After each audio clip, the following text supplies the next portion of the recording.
Justin Timberlake and Jessica Biel!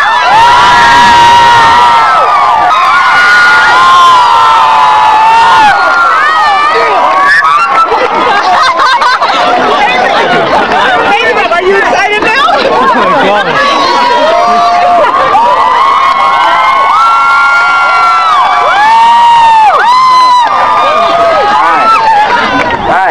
Hello.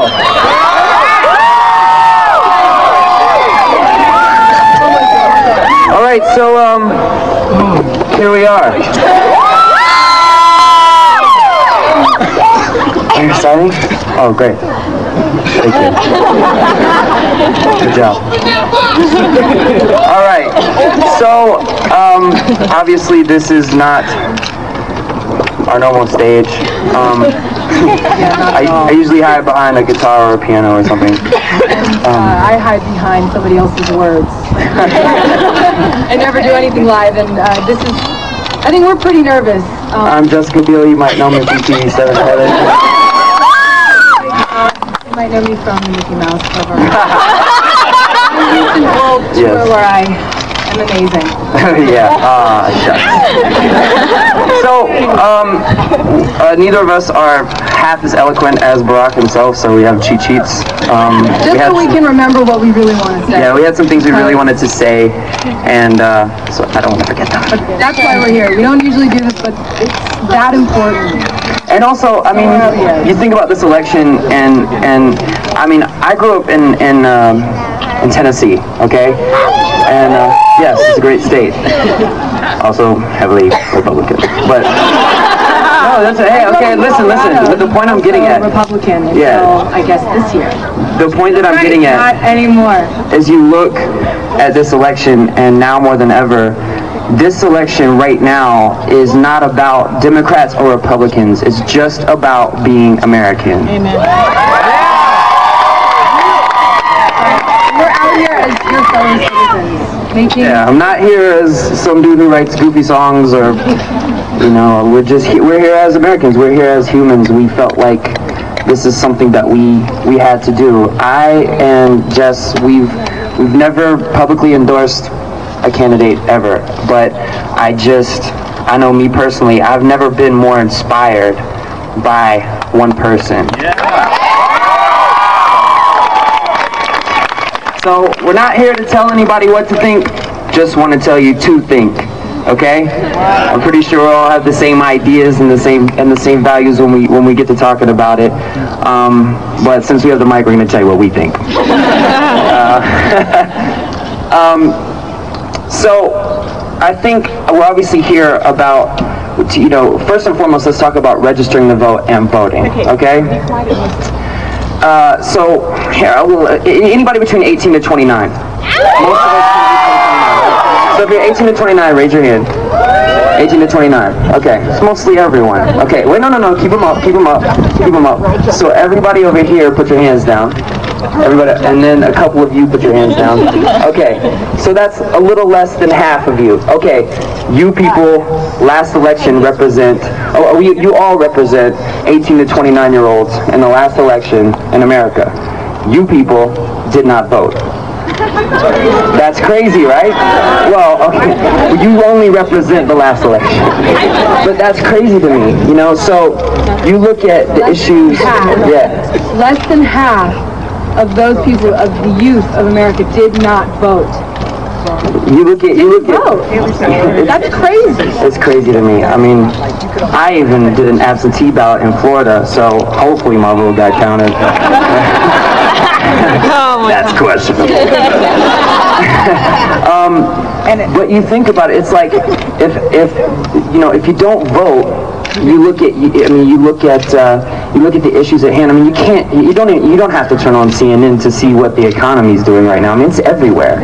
It's everywhere. So if you don't vote, actually, you don't get a right to talk about it. Right. You don't get a right.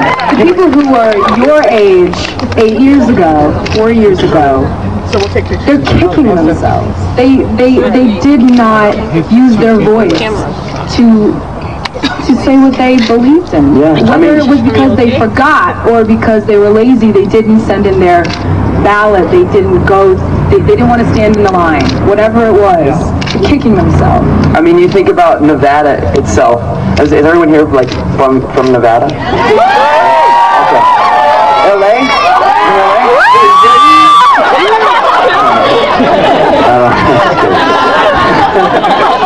But you think about Nevada, and I believe the number is Al Gore and John Kerry. I think the last two elections they lost by I think like 20,000 to 21,000 votes. That's not. There's 330 million Americans, and you think about 20,000 votes that swung this state. Swung, is that a word? Yeah. Okay. Cool. Like I said, the eloquence is. So you think about that. 20,000 could have made the difference. You know. So your vote counts. It does count. One vote does count. So I think we're all in agreement on registering, and you know, it's not just voting, because I've heard so many times young people, they get the opportunity to go, like, yeah, I'm gonna vote. You're like, did you register? I don't know what that means. You know, I mean, you have to register to vote. We'll just go ahead and spit it out. I mean, in the next 3 days, you know, the 12th today, you go today if you haven't registered yet. The 12th, the 13th, and the 14th in Nevada. You can vote, and you can register to vote in person. If you haven't registered, you can register here. You know, somewhere in this building, you can find it. You can register here At the Clark County Government Center. You have 3 days left. She's the smart one. You know, I mean, start a voting party. It's not about, you know, you guys are obviously here because you want to make a difference. So if you register, you vote, then it's not done there. Everything that we're going to talk about today, you guys are volunteering now. You guys are going to go out and talk to your communities. You're going to talk to your neighbors. When we spit this information out, remember it. Tell them. You know, I mean, our demographic can make the difference. 18 to 29-year-olds, we really can change. We have to. There is not an option. I think we're all in agreement on that. We have to make the right choice for our country and for our fellow citizens. Okay, now I'm going to tell you why Obama rocks.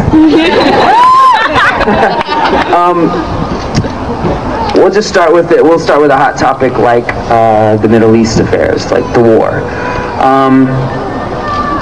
I have to commend someone who, and a lot of talk is made about this man, and saying that maybe he doesn't support, maybe, you know, it's saying that he doesn't support the war and trying to portray that he doesn't want to ensure our protection.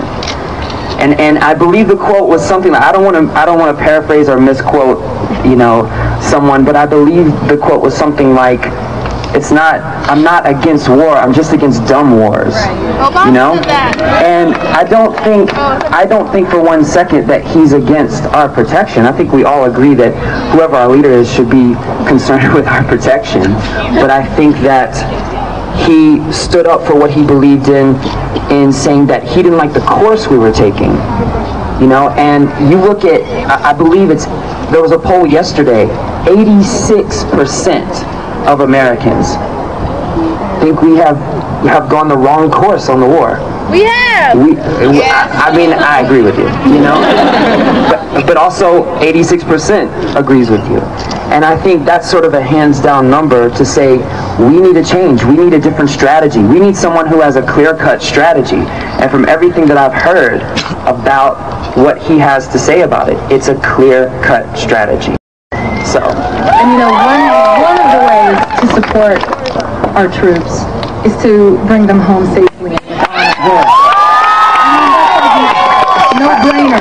Yeah, it's also like, it's funny because they try to trick you. You know, I always feel like you know, it's funny, the word politician comes up and you're like, I'm being tricked. You know, but we've been made to feel that way. We've been made to live in fear. And you know, like you take a phrase like support our troops. You should support our troops, you know, and so many times it gets used to say support the war. But to me, supporting my troops is saying I want to protect you just like you're protecting us, you know? I want to say to our troops who are volunteering, you know, you guys are volunteering to walk door to door. They're volunteering to, you know, yeah, get shot at. Let's not get it. You know, freedom. so that you can walk around and volunteer and have the freedom and tell people what you think, you know? And we say to them, we want to ensure your safety.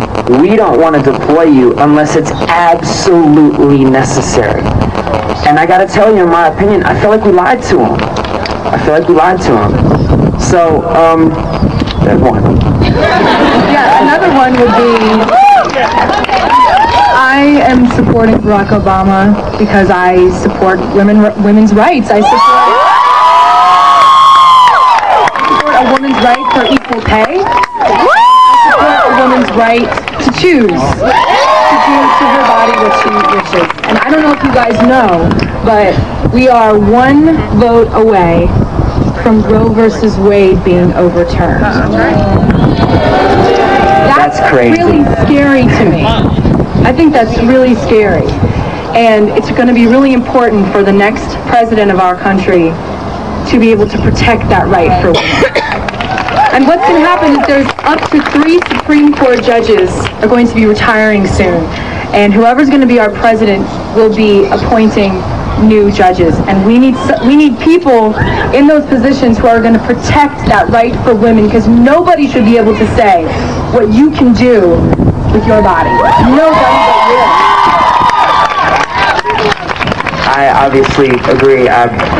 I give Jess the right to choose where we go to eat all the time. And the funny thing is, what the woman chooses is usually right. So. Well said. Thank you. Yeah, Brownie points for you. I know what my bread gets buttered.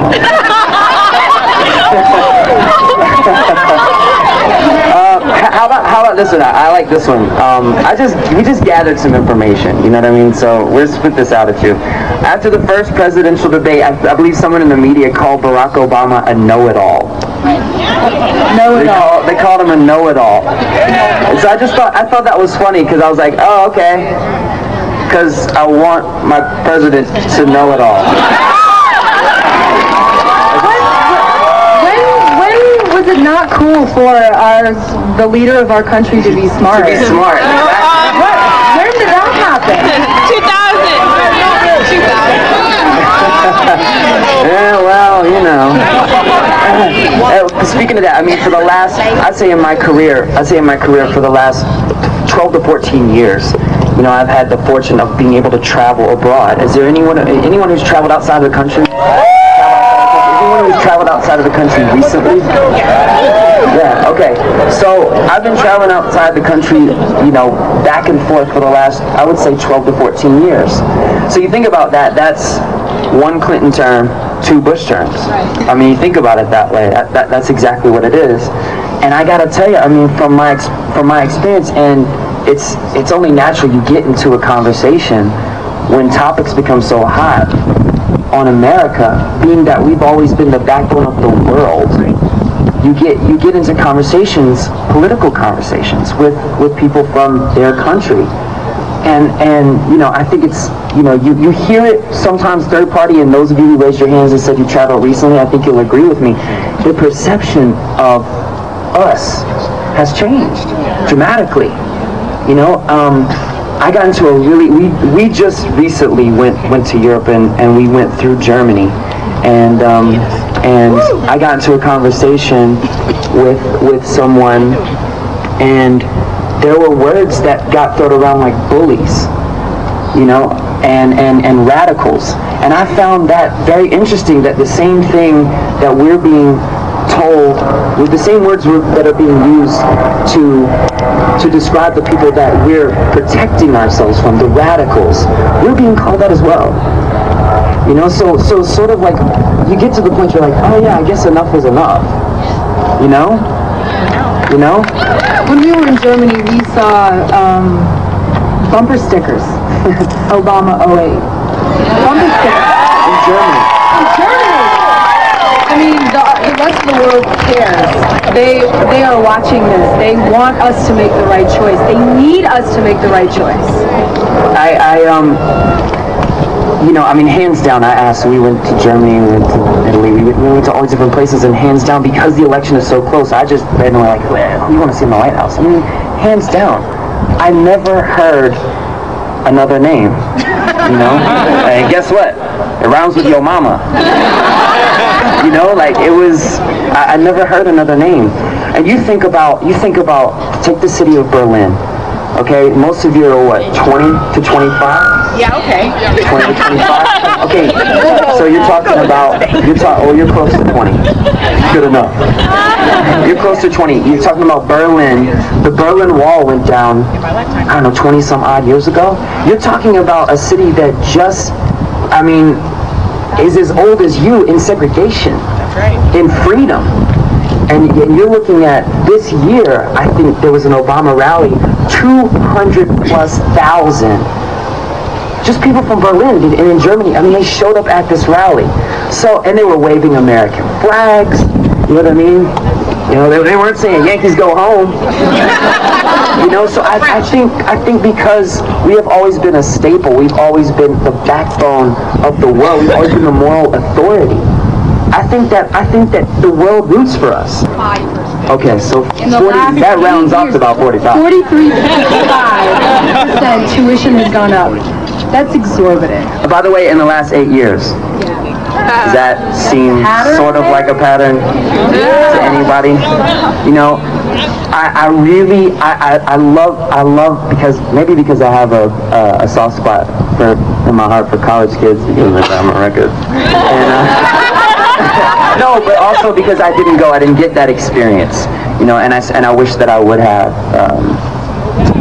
Never too late. But I love his policy. You get I love this $4,000 tax credit for 100 hours of community service. Now you break that down. Everybody's like, 100 hours of community service. You know what I mean? You break that down, 8 hours a day, 12 days, boom, done. $4,000 tax credit.